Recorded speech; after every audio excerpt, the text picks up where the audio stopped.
Banjir yang masih merendam sejumlah wilayah DKI Jakarta membuat Badan Penanggulangan Bencana Daerah BPBD DKI mengusulkan perubahan status ibu kota dari siaga menjadi tanggap darurat banjir. Hal ini didasarkan data BPBD DKI bahwa banjir saat ini telah merendam sekitar 17,40% dari total wilayah DKI Jakarta. Sementara saat banjir tahun lalu, daerah yang terendam mencapai 17,73%. Terganggunya aktivitas roda perekonomian dengan 134 titik banjir dan lebih dari 40.000 warga mengungsi dinilai perlu segera disikapi dengan perubahan status ibu kota menjadi tanggap darurat banjir. Apalagi hujan diperkirakan masih akan mengguyur wilayah Jakarta dan sekitarnya hingga bulan Februari mendatang.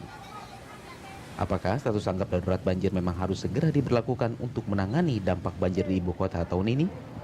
Persiapan apa saja yang dilakukan Pemprov DKI bersama dengan Badan Penanggulangan Bencana Daerah DKI jika nantinya status tanggap darurat banjir ini diberlakukan?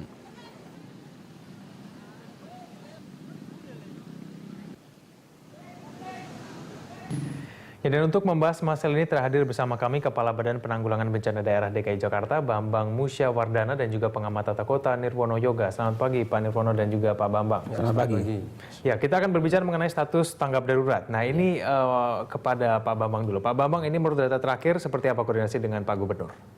Jadi gini, kami sebagai staf selalu setiap hari kan kita setiap menit jam dan kita kan ada pusdalop ya, selalu memantau perkembangan baik itu ketinggian pintu air, curah hujan dan sebagainya.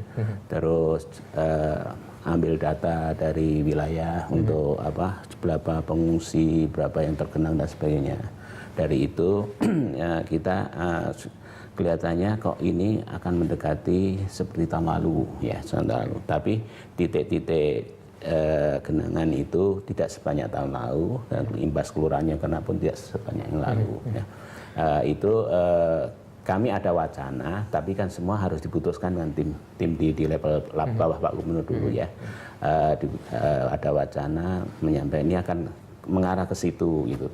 Tapi setelah kita dapat informasi yang lebih jelas, definisi menjadi tanggap darurat itu sebetulnya kalau sudah mengganggu roda perekonomian. Sebetulnya itu kalau menurut dari Gubernur DKI Jakarta sendiri belum perlu. Belum.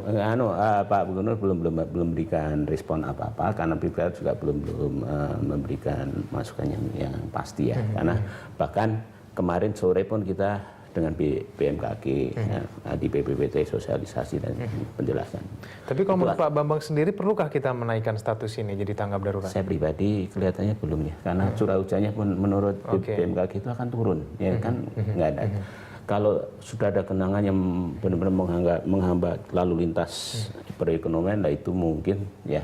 Contoh kayak tahun lalu di Sudirman Tamrin ya, sebagai contoh karena tanggul jebol itu kan orang mau masuk ke pusat-pusat perekonomian susah, itu terganggu. Oke, baik. Saya ke Pak Nirwono. Pak Nirwono, sudah perlukah kita menaikkan status menjadi tanggap darurat bencana? Ya, kalau dari kondisi 2 hari terakhir ini sebenarnya jelas masih belum perlu. Cukup masih dalam konteks siaga bencana. Ada beberapa pertimbangan. Yang pertama memang kalau kita perhatikan 2 hari terakhir ini justru aktivitas ekonomi tetap dapat berlangsung. Bahkan di jantung-jantung perekonomian tidak ada halangan yang berarti lah, artinya kegiatan perekonomian tetap terbuka ya seperti biasa. Aktivitas pemerintahan juga kita perhatikan praktis tidak ada kantor yang diliburkan. Artinya semua masih bisa bekerja optimal. Terus yang paling mudah juga anak-anak sekolah. Sekolah-sekolah juga kita lihat masih seperti biasa, tidak ada satupun praktis sekolah yang diliburkan gara-gara banjir umpamanya. Nah, dengan 3 pertimbangan utama tadi, terus kemudian kita lihat kondisi di lapangan, beberapa kawasan justru menunjukkan penyurutan air banjir, saya rasa masih dalam tahap siaga bencana cukup. Ya, begitu juga dengan banjir, itu cuma di langganan banjir saja ya? Betul, kalau kita amati justru kawasan-kawasan yang kemarin banjir merupakan langganan banjir, tidak ada satupun titik yang baru lah malahan. Karena kalau kita amati tahun 2013, kawasannya sebenarnya nggak banyak berubah. Pasti kalau nggak di tepi bantaran kali yang mengungsi, pasti di kawasan-kawasan yang langganan banjir seperti Kelapa Gading, Green Garden, gitu kan. Nah, dengan melihat peta seperti itu sebenarnya kita bisa memprediksi lah ya bahwa dalam 2-3 hari ke depan justru akan terjadi penyurutan, kemudian curah hujannya juga tidak sangat besar, berarti aktivitas masih bisa berlangsung. Yang perlu disiapkan adalah perkiraan bahwa BMKG juga memperkirakan dalam akhir bulan Januari, Februari, awal ya, curah hujan akan terjadi puncaknya, mengakhiri musim hujan lah puncak. Nah, tanggap siaga bencananya inilah sebenarnya disiapkan lebih ke arah sana. Dengan pertimbangan-pertimbangan tadi, kesiapan tempat evakuasi bencana. Ini kan kita udah seminggu, paling nggak ada evaluasi lah ya. Apa yang masih kurang, apa yang perlu, sehingga pada saat benar-benar memasuki puncaknya hujan tadi, apakah masih perlu ditingkatkan menjadi tanggap atau masih tetap siaga, kita bisa memperkirakan di situ. Baik. Pak Bambang, ini BMKG sudah memperkirakan bahwa puncak hujan ini belum sampai. Dan kalaupun sampai kan harus bersiap-siap kalau misalnya memang perlu untuk tanggap darurat ditingkatkan ini. Pak Bambang, apa yang sudah dipersiapkan untuk? Jadi kalau tanggap darurat kita belum berpikir ke sana. Untuk persiapan masalah curah hujan tinggi dan sebagainya itu jelas sudah dilakukan koordinasi terus-menerus. Bahkan hari ini nanti Pak Gubernur akan mengumpulkan camat lurah dan SKPD yang terlibat, kita mau lebih memantapkan upaya-upaya untuk menangani curah hujan yang tinggi ya, khususnya menghadapi genangan-genangan air itu. Tapi kesiapan mengenai para petugas yang ada di lapangan ini sudah SOP, sudah siap. Oke, Pak Nirwono, sebetulnya bedanya apa sih kalau kita cermati lagi status tanggap darurat dengan siaga ini, perbedaan apa yang paling mendasar sebenarnya kalau yang siaga ya, kalau siaga ini kan sebenarnya pertama tidak menghambat aktivitas ekonomi dan pemerintahan. Terus daerah yang tergenang banjir itu hanya berkisar kurang lebih 10% dari wilayah suatu kota yang tergenang lah, apa yang terhenti aktivitasnya tadi, itu masih dalam tahap siaga, masih boleh lah ya.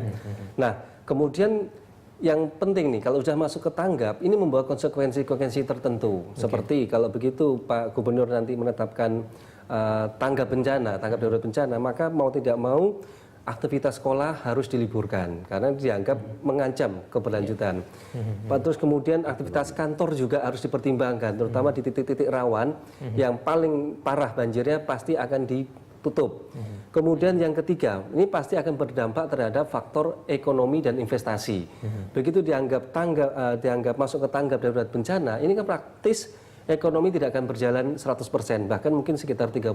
Nah, dampak yang akan diambil inilah yang harus dipertimbangkan. Karena apa? Secara fisiologis masyarakat begitu mendengar kata tanggap darurat bencana, ini kan kita seolah-olah akan mengalami bencana yang lebih besar.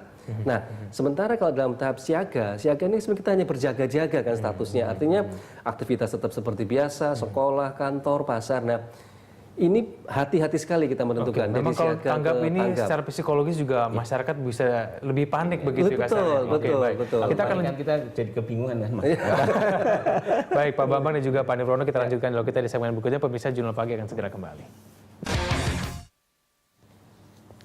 Ya, kembali kita lanjutkan dialog kita di Jurnal Pagi. Saya ke Pak Bambang. Pak Bambang, ini menurut data terakhir dan juga informasi terakhir ini BMKG menyebutkan bahwa sebetulnya tanggap darurat ini tidak diperlukan karena curah hujan kemungkinan nanti akan terus menurun. Nah, tapi kan ini kan persiapannya sudah dilakukan. Pemda juga sudah bersiap-siap. Nah, ini bagaimana sikapnya? Apakah sekarang kita tidak perlu khawatir? Apakah kita langsung bisa bernafas lega begitu? Enggak, tetap kita harus kita menghadapi cuaca hujan ini kita harus menanggapi dengan serius ya. Entah itu posisi siaga, posisi tanggap ya. Kalau posisi seandainya menjadi posisi tanggap itu memang seperti apa yang dikatakan Pak Nirwono tadi ya, harus semuanya harus ada yang mayoritas ada yang harus libur dan sebagainya itu kan. Tapi kita tetap kita lakukan secara maksimal ya. Tadi saya sampaikan bahwa hari ini akan pemantapan lagi upaya-upaya dari masyarakat, Pak Lurah itu kan supaya menggerakkan masyarakat, camat lurah semuanya harus sinergi, subdin dinas dan sinergi untuk mengatasi agar tanggap darurat pun, siaga darurat, tanggap darurat pun kita juga menanganinya sama. Saya pikir kalau ini ditangani secara nanti sudah secara konkret dan jelas dan mantap itu nggak perlu, Pak. Apakah mungkin diperlukannya untuk menaikkan status ini menjadi status tanggap darurat ini karena mungkin efektivitas dari pengenangan banjir yang selama ini sudah dilakukan ini belum efektif, Pak? Nah, nggak ada kaitannya. Nggak ada kaitannya sama itu, nggak ada kaitannya. Karena memang sebetulnya kalau memang mau dinaikkan seperti saya sampaikan tadi dari awal itu adalah memang sudah mengganggu roda perekonomian, perekonomian kota, bukan perekonomian nasional, perekonomian kota. Nah, kalau misalnya kita bergeser sedikit, kalau misalnya ke Pak Nirwono, Pak Nirwono ini kan kalau misalnya kita status tanggap darurat ini juga masalah mengenai dana ini kan juga lebih besar. Nah, apakah ini juga faktor yang sangat dipikirkan juga dari Pemda? Ya, memang salah satu dalam tanda petik kemudahan lah ya. Begitu masuk ke tangga darurat bencana, maka pengolahan dananya itu bisa lebih ditingkatkan dan pengambilannya juga dalam tanda petik lebih cepat, lebih mudah lah ya dalam arti pencairan soal dana. Nah, namun demikian, ini akan berdampak efek psikologis yang luar biasa kepada masyarakat. Ini juga harus dipertimbangkan. Karena apa? Begitu pemerintah nanti menetapkan pada status tanggap darurat bencana, maka efek psikologisnya ke masyarakat lewat jejaring media ini akan berdampak. Dalam tanda petik tadi ya, tanggap ini kan dalam tanda petik lebih menakutkan. Nah, ini akan berisiko kalau di lapangan memang kondisinya ada peningkatan nggak ada masalah. Tetapi kalau di lapangan justru suasananya lebih terang, tidak ada kemacetan, kemudian banjir justru menurun, maka efek psikologis yang kita petik adalah masyarakat tidak akan percaya kepada penetapan oleh itu terjadi kalau misalnya salah menetapkannya. Nah, ini akan berbahaya kalau nanti kita prediksikan justru di akhir bulan Januari, awal Februari benar-benar terjadi peningkatan banjir, hujan dan berefek terhadap banjir dan benar-benar layak dimasukkan ke dalam tanggap darurat bencana, masyarakat jadi nggak ya percaya. Itu kalau salah, tapi kalau telat kan juga bermasalah juga, Pak Nirwono. Oh iya betul. Nah, yang perlu dipertimbangkan sebenarnya dalam konteks inilah, kita masih ada waktu sekitar 2 minggu ke depan kan lah. Dengan 2 minggu ke depan ini kan cuaca masih bisa berubah, bahkan per hari pun kita bisa berubah. Nah, momentum ini dipakai untuk tetap dalam kondisi siaga, dalam arti begini, siaga ini kan secara psikologis kepada masyarakat lebih tenang, tetapi di balik itu pemerintah lebih siap lagi. Jadi kalau tinggal 1-2 hari ditetapkan status tanggap bencana, secara struktural, birokrasi dan juga masyarakat juga siap. Jangan lupa yang belum kita siapkan secara matang ada sosialisasi kepada masyarakat. Apa dampaknya kalau bedanya siaga dengan tanggap? Ini kan poin utamanya adalah terutama teman-teman di pengungsian. Begitu dia tanggap itu beda lagi dengan siaga sekarang. Contoh nih kalau kita bicara tanggap, maka warga yang berada di pengungsian sekarang itu harus dipindahkan atau diungsikan dari tempat yang ada sekarang. Pengungsiannya sudah bukan pengungsian sementara, tapi sudah pengungsian dalam jangka waktu yang relatif agak lama. Karena perlu pemulihan yang lebih panjang lah artinya. Dan di sini paling tidak pemerintah sudah menyiapkan skenario-skenario tadi. Gitu. Berbicara mengenai skenario nih Pak Bambang, ini kan kita masih siaga ya. Kemudian pertimbangan-pertimbangan apa yang pemerintah provinsi pikirkan sekarang terkait dengan penetapan status ini ke depan? Apakah ini ada tenggat waktu berapa hari ke depan? Akan dilihat lagi apakah curah hujan yang dilihat? Ini seperti apa pertimbangan dari Pak? Yang jelas kebijakan Pak Gubernur mesti akan melihat itu ya, melihat laporan perkembangan ke depannya. Tapi di satu sisi seperti kita sampaikan tadi dan Pak Nirwono sampaikan, persiapan kita terus menerus kita lakukan ya. Kalau nanti seandainya sudah menjadi tanggap darurat, otomatis Pak Gubernur juga akan mengizinkan penggunaan anggaran yang teman-teman SKPD perlukan, akan disuplai untuk memang mensedarkan. Terus persiapan yang lain yang ini saya baru diminta untuk membuat konsep dan hari ini mungkin harus tuntas. Itu nanti para pengungsi-pengungsi itu akan di satu areal gitu ya. Ide Pak Gubernur mau Pak Wagub itu akan ditaruh di, mohon maaf ini baru ide, belum kita lagi membuat konsepnya. Akan ditaruh di Wisma Haji, terus akan ditaruh di Bubur, akan taruh di Ragunan. Yang tua-tua taruh di sini di Wisma Haji, terus yang akan disentralkan. Supaya kenapa disentral? Memudahkan memanagenya ya. Di situ akan disiapkan untuk kesehatan, di situ akan dipusatkan dapurnya, di situ akan dipusatkan sekolahnya. Nanti sekolahnya pun begitu. Anak-anak yang sekolah dipilah-pilah, kelas 1 mana, kelas 2 mana, kelas 3 mana. Kita tinggal undang guru, ngajak kelas 1 undang guru, akan dibegitukan. Oke, itu penanganan terhadap korban banjir nanti. Oke, baik Pak Bambang dan juga Pak Nirwono, kita lanjutkan lagi di segmen berikutnya. Pemirsa Jurnal Pagi akan segera kembali. Ya, kembali di Jurnal Pagi pemirsa dan kita kembali lanjutkan dialog kita. Saya ke Pak Nirwono. Pak Nirwono ini kan kalau kita berbicara tanggap darurat ini untuk menanganan banjir pada saat ini. Sekarang kita berbicara mengenai pasca banjir. Apakah perlu diberlakukan tanggap darurat untuk kemudian mengantisipasi banjir yang kemudian bisa berulang di tahun-tahun selanjutnya? Kalau setelah posisi tanggap itu sebenarnya ada namanya status ketiga yaitu pemulihan bencana. Jadi ada siaga, ada tanggap, kemudian ada transisinya itu di pemulihan tadi. Nah, Kalau memang tidak harus tanggap, siaga terus ke pemulihan juga sebenarnya nggak ada masalah lah sebenarnya kan. Nah, paling tidak dari kondisi ini kan kita masih menuju siaga lah sampai dengan akhir Januari, awal Februari. Begitu sudah lewat itu baru kita bisa mengatakan kalau sudah tidak perlu tanggap kita sudah masuk ke masa pemulihan sebenarnya. Nah, masa pemulihan bencana ini paling tidak saya melihat ada 5 yang harus dikerjakan ke depan. Pertama tadi. Tapi kayaknya kalau tiap tahun ini pemulihan untuk mengantisipasi banjir kayaknya tidak berjalan dengan efektif karena tiap tahun ini kita selalu mengalami hal yang sama. Nah, makanya kita harus belajar di sini. Nah, dari 5 ini sebenarnya kita bisa melakukan lah ya. Ada Pertama, 5 itu soal sampah sebenarnya. Satu hari ini sekarang itu mencapai 6.000 ton sampah akibat banjir saja. Berarti akibat sampah ini ada PR yang berikutnya, bagaimana sosialisasi warga tidak buang sampah sembarangan. Ini PR pertama yang harus dikerjakan lah ya. Yang kedua, susah gampang-gampang susah ini sebenarnya. Ini soalnya mana tahan mana tahan mana ini sebenarnya. Ini. Yang kedua, kesehatan ya, kesehatan karena ini berhubungan dengan tahu sendiri kalau dampaknya sudah bekas kawasan banjir ini penyakit banyak. Nah, ini harus dinas kesehatan bekerja keras. Yang ketiga dinas PU terutama apa? Memperbaiki infrastruktur jalan yang rusak tadi. Ini biasanya kalau tidak diantisipasi timbul angka kecelakaan. Jadi ini terkait dengan keamanan maupun keselamatan pengguna jalan. Yang keempat mau tidak mau harus segera dilakukan perbaikan kawasan-kawasan bekas banjir tadi. Saya lebih mendorong adanya audit tata ruang dan bangunan lingkungan. Kalau memang kawasan sudah langganan banjir harus mau tidak mau direlokasi warganya. Nah, yang kelima ini tidak kalah penting melakukan sosialisasi kepada masyarakat. Kalau ada bencana, apa yang harus dilakukan? Sehingga saya punya impian lokasi-lokasi tadi kita menjadikan semacam kelurahan yang tangguh bencana. Jadi dengan demikian tahun depan kalau ada bencana masyarakatnya sudah siap. Di Jepang nih Mas menarik, 80% pengungsi sebelum bencana itu justru disiapkan oleh masyarakat. Jadi mereka sendiri jadi setiap tidak saat mengharapkan dari pemerintah. Betul, pemerintah lebih pada fasilitasi. Begitu mereka datang ke pengungsian mamanya, itu masyarakatnya sudah siap. Nah, kita bagaimana nih mendidik masyarakat kita menjadi masyarakat yang tangguh bencana tadi. Ya, tapi kalau kita perhatikan nih tiap tahun kayaknya masyarakat DKI Jakarta ini mungkin tidak mengambil hikmahnya begitu. Tiap tahun mereka selalu berulang melakukan hal yang sama dan kemudian mengharapkan pemerintah Provinsi DKI Jakarta karena mungkin sudah menjadi rutinitas mungkin bagi mereka. Rutinitas yang salah ini ya. Ya, apakah memang itu yang terjadi? Jadi gini, itu sudah dipikirkan oleh pimpinan-pimpinan kita. Jadi ke depan itu kita jangan, mohon maaf kasarnya, kalau kita bahasa yang kasar itu dibudakin dengan hujan begini terus banjir. Itu Pak Gubernur dengan Pak Wagub dan pimpinan itu sudah akan koordinasi dengan pemerintah pusat, mungkin sudah koordinasi, bahkan kemarin saya pikir sudah koordinasi di Bogor ya.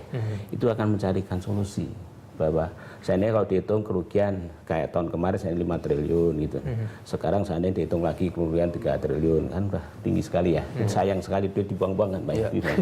Lebih baik mungkin Pak Gubernur akan ada ide buat waduk atau membuat sodetan dan sebagainya. Iya, tapi itu semua tidak akan berjalan dengan baik kalau misalnya perilaku masyarakatnya masih sama begitu ya. Nah, ini nanti memang setelah itu ya kita ya dari sekarang pun kita sudah terus-menerus kita lakukan ya. Ya karena kebandelan warga kita mungkin masih bandel ya, mungkin nyawa dianggap nomor 2, lebih utama materi ya itu. Jadi dia menyepelekan itu sebagai contoh. Ini Katulampa 110 jam 2 tadi kita sudah memberikan informasi. Kita dibantu salah satu telepon itu, dibantuan informasi SMS semuanya. Saya yakin masih ada yang tetap aja nanti. Padahal 9-10 jam kemudian sudah sampai Jakarta. Masih ada yang tetap di rumah tidak mau keluar. Ini nanti menyulitkan kita itu ya seperti itu. Nah ini terus budaya buang sampah ini. Nah, ini masih harus terus-menerus kita sosialisasikan gitu. Bahkan sudah dilatih Pak Gubernur sendiri sudah turun ke lapangan, turun ke kali bersin, tapi ya tetap aja masyarakat masih. Ya ini tapi kita harus perlu kesabaran kok. Iya, tapi tampaknya ini perilaku nasional karena semua masyarakat di seluruh daerah juga melakukan yang sama. Pak Nirwono, memangkah Anda juga melihat seperti itu ya? Sepertinya mungkin tiap tahun warga kemudian akhirnya menggampangkan, merasa bahwa tahun depan saya juga akan pasti dibantu. Langganan saya ini langganan gitu, 2 meter mungkin, saya sudah biasa. Jadi seperti yang Pak Bambang bilang, ini Katulampa sudah siaga 1, saya tenang aja, ntar juga datang bantuan seperti itu. Makanya itu mau tidak mau kalau kita bebas dari bencana seperti ini harus dilakukan rekayasa sosial dan rekayasa teknis ya. Rekayasa sosial tadi mau tidak mau kita sudah punya perda kan, Perda nomor 3 tahun 2013 itu sebenarnya dengan tegas melarang bahkan menindak dan tidak hanya mendenda, memidana penjara bagi warga yang membuang sampah sembarangan. Nah sekarang ini harusnya bagaimana ini menjadi perilaku masyarakat. Contoh, Singapura saja bisa istilahnya. Bahkan orang Indonesia yang datang ke Singapura aja pasti akan membuang sampahnya juga pikir-pikir. Nah, kenapa kebudayaan seperti ini bisa di sana di sini tidak? Salah satunya memang adalah penegakan hukum yang tegas. Nah, kemudian yang kedua, pada impian saya nanti begitu masyarakat sudah mulai tertib sampah tadi, ada kesadaran mereka secara sukarela mau berpindah dari tepi bantaran kali ke rumah-rumah susun yang akan disediakan Pemda. Itu salah satu solusi yang paling masuk akal. Apapun yang dilakukan secara teknis terhadap mereka tanpa mereka direlokasi di bantaran kali tidak akan selesai. Contoh umpamanya, kalau kita tetap memaksakan mungkin kampung deret susun, tapi di bantaran kali itu juga sama juga tetap banjir istilahnya. Jadi kalau paling mungkin mereka direlokasi, sungainya diperlebar, gitu kan, kiri kanannya taruhlah badan sungainya 250, kiri kanannya bantaran kali hijaunya jadi jalur hijau, 20-25 pasti sungainya pasti akan aman. Ya, tentu saja kita berharap bahwa tidak perlu meningkatkan status sampai tanggap darurat siaga ya. Begitu ya Pak Bambang ya. Kalau melihat cuaca, tren cuacanya menurun ya, dan kondisi di lapangan juga apa tidak terjadi hal yang seperti yang saya gambarkan tadi. Tapi kalau kemacetan kan mungkin ada hujan juga macet, karena ada genangan. Tapi Pak BPBD ini juga harus siap Pak nanti kalau misalnya ternyata tahu-tahu harus naik status begitu. Itu kan kami kan si pimpinan Bang siapkan kan gitu kan. Oke, tapi nggak perlu menunggu pimpinan Pak, BPBD juga harus siap. Baik, terima kasih Pak Bambang, terima kasih Pak Nirwono telah bergabung bersama kami di Channel Pagi. Selamat pagi Pak.